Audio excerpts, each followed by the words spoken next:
Қымбат көрермен, таң студия бағдарламасы әрі қарай жалғасады. Студия төрінде құрмет қонағымыз келді. Әнші, мәдениет саласының үздігі Руслан Садықов бүгін бізде қонақта. Руслан, қаңыз қалай? Көңіл күй қалай? Қайырлы таң. Қайырлы таң. Керемет, образы не деген әдемі. Рахмет.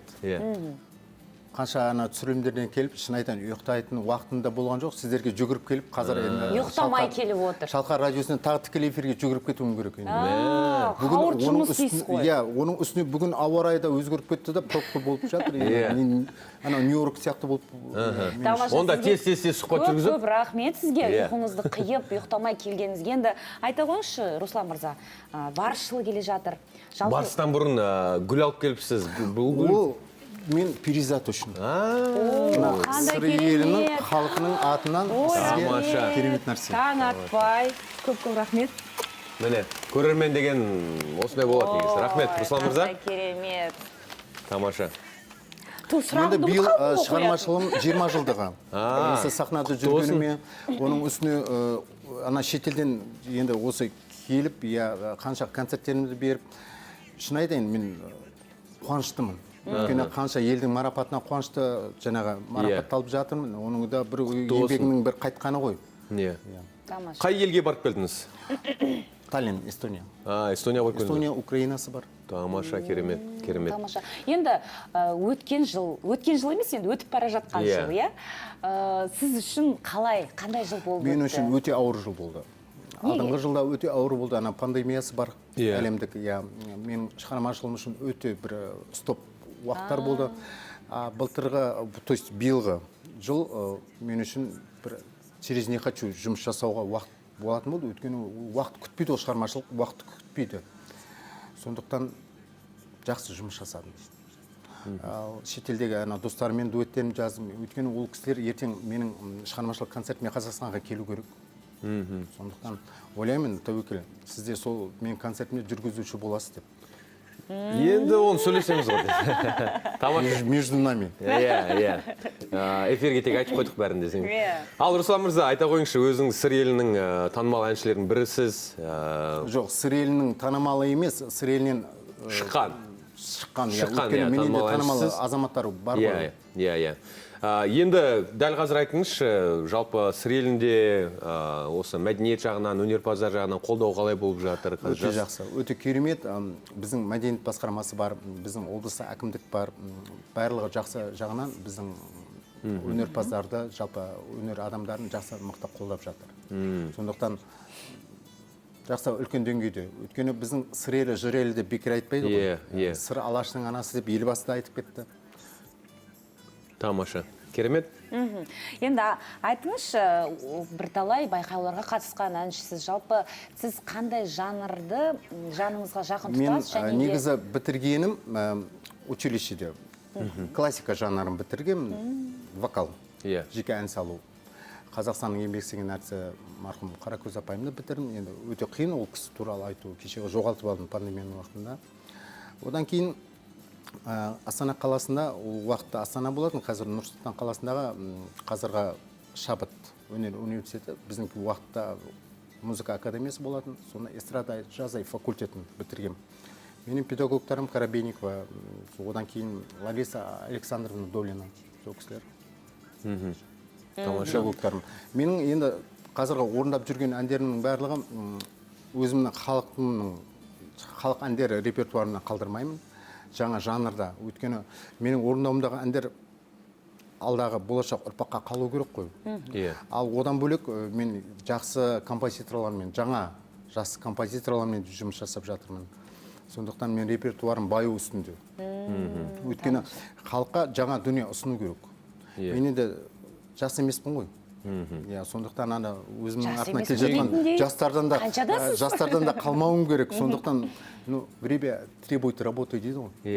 Тамаша. Енді Руслан мырза айтып жатсыз ғой, 20 жылдық шығармашылығыңыз биыл 20 жыл толып жатыр. Осыған арнап концерт берем деп жатсыз. Қашан болады ол концерт? Қашан өтеді? Кім қатысады? Облыстық мәдениет басқармасы, облыстық әкімдік, Қызылорда облысының Құдай қаласа 2022 жылдың наурыз айына бюджетіне енгізіп концерт болады. Концерт болады. Ол шетелден келеді. көп қонақтар. Кімдер Өйткені, келеді? Әр келетін қонақтарым, олар менімен бірге конкурстар қатысқан. Әр конкурсант өзінің мемлекеттің қазір жұлдызы. Иә. Мысалы, «Голос Украины» дейді, жаңағы «Голос Украины». Иван Пилипец, он заслуженный артист Украины. Литвадан келеді Оксана Дацевич. Өзіміздің менің сүйікті әншім, құрметтейтінім, өйткені ол кісіні шетел мықты сыйлайды. Роза Қуанышқызы Рамбаева. Сондықтан менің концертім үлкен деңгейде, халықаралық деңгейде өтеді. Сәтті өтсін. Иә.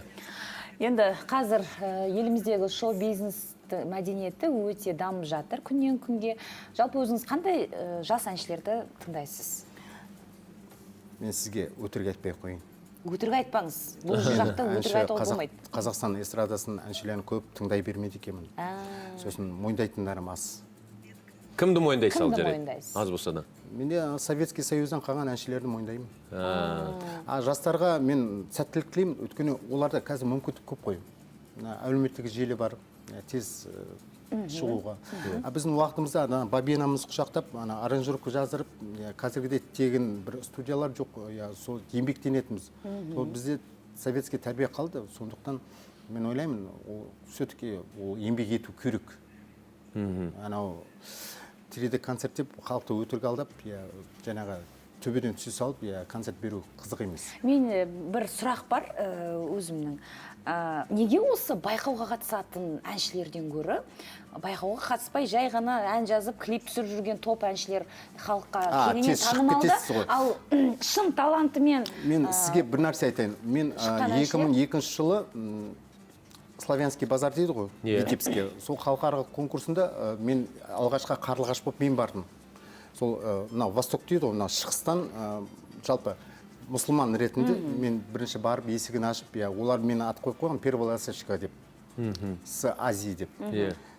Сол кезде мен барып қатысып, үшінші орын алып келіп, менен кейін ол уақытта тікелей эфир деген жоқ қазіргі, әйтпесе болмаса жаңағы Алишер, Димаш сияқты бір жұлдыз болып кететін. Ол кассетасын алып, жаңағы ВХС алып келіп, мұнайқа бір ай кейін көрсететін. Ал одан кейін Маржан Арапбаева кетті, Алишерлер кетті, Димаштар кетті. Мен қуанамын, ең алғашқы өздерінің кітаптарына да енгізіп қойыпты. Әр жылы, 10 жылдығы, 20 жылдығы шыққан уақытта мені қалдырмайды. Жылда мені қонаққа шақырады ол кісілер. Сондықтан мен ойлаймын, әлі күнге дейін шығармашылық жұмыстарымен ол кісілермен де тікелей байланыстамын. Ал енді 2001 жылы жас қанат конкурсы республикалық жас әншілердің Астана қаласында өтті.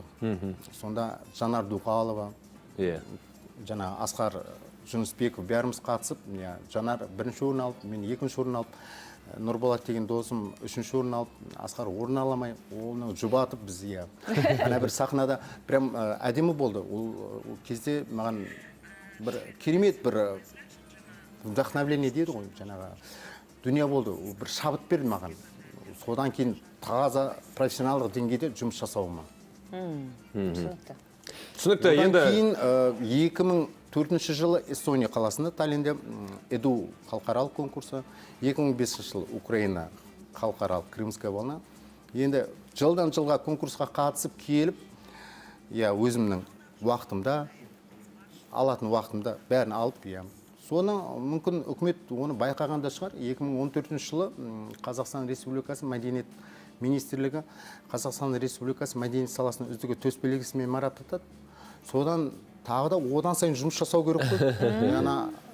Енді еңбекті қайтару керек қой. Еңбегі еленген екен ғой, иә? Енді бір еленгені болды. Түсінікті. Құтты болсын. Енді Руслан мырза, ал айта қойыңызшы алдағы келе жатқан барыс жылына қандай жоспарлар бар? Құдай қаласа барыс жылында мен ең басты халқыма амандық тілеймін. Бәле желеден аулақ болып, тек Құдай қолдасын деймін. Елімізге, халқыма тыныштық берсін деймін. Ал халқыма аман болса, мен ойлаймын, бәріміздің жұмысымыз болады деп. Тамаша. Енді қазақстандықтарды, сыр елінің тұрғындарын дәл қазір жаңа жыл мерекесімен құттықтауға сізде мүмкіндік бар. Құшыным? Құттықтаңыз. Ал құрметті сыр елі, құрметті қазақстандықтар, құрметті Жетісу өңірі, сіздерді келе жатқан жаңа жылдарыңызбен шын жүректен құттықтаймын. Келе жатқан жаңа жыл сіздерге отбасыларыңызға тек амандық әкелсін. Табыс алып келсін. Отбасыларыңыз аман болып, бала шағаларыңыз көзге көрінген. Тек аман жүрсін. Үлкен еліміздің азаматтары болсын. Бізге тек шығармашылық табыс тілеймін. Тамаша. Рахмет, айтқаныңыз келсін, Руслан мырза. Енді студиямызға келіп, осылай ұйықтамай, осы таңғы эфир, таңға керемет көңіл күй сыйлағаныңызға рахмет. Көзім жұмылып бара жатыр кәдімгі. Өйткені қазір Қазақ радиосында шалқарға тағы тікелей эфирге шығуым керек. Енді кофедан ішіп отырыңыз. Күш қуатыңыз бәріне жетеді. Мен сізге айтайын. Өйткені Самолетім таңғы студияның кофесін ішіңіз. Мен қуанып отыр едім, самолетім ұстап қалса екен деп, тез сыр еліне қайтуым керек қой. Түсінікті. Енді сыр еліне бізден дұғай сәлем айтыңыз, шығармашылық табыстар тілейміз сізге. Ал қымбатты көрермен, дәл қазір бізде бейнематериал, одан кейін біз Руслан мырзаның орындауында Жаным менің атты Мейрамбай Бектасов, Елубай Әуезовтың жаңа әнін тыңдаймыз. Тамаша. Бәрекелді, ендеше бейнематериал көріп алайық, одан кейін ән.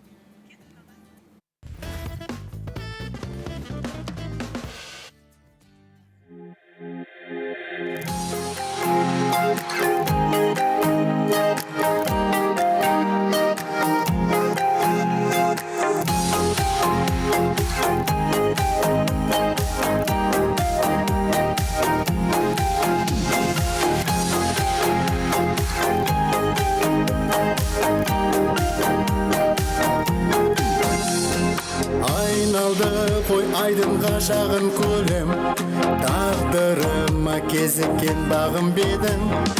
Айтылғанда шанайы жалықтырмас, қандай ыстық дегенсің жаным менің. Әк сезімді жүрекке жанға күш қот, бірімізге біріміз самғай ұштық. Сөз қадірі қалмады деген бекер, жаным менің деген сөз қандай. Жүрекке сөз арналмай бағытталмай, тамсана далмайсың қағып таңдай. Бар пейілмен ел жүре беріп тұрып, жаным менің деп айту бақыт қандай. Әк сезімді жүрекке жанға күш қот, бірімізге біріміз самғай ұштық.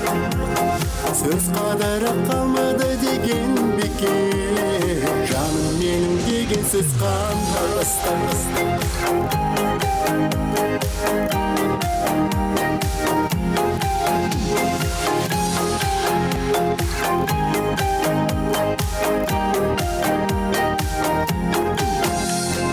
Далай іске сеземін ебім барын, бұл кеудеде өшті ғой небір жалын. Жаным менің дейсің ғой өздіккенде, ал мен саған дейші менің жаным. Әк сезімді жүрекке жанға күш қот, бірімізге біріміз самғай ұштық. Сөз қадірі қалмады деген бекер, жаным менің. Әк сезімді жүрекке жанға күш қот, бірімізге біріміз самғай ұштық. Сөз қадірі қалмады деген бекер, жаным менің деген сөз қандай ыстық.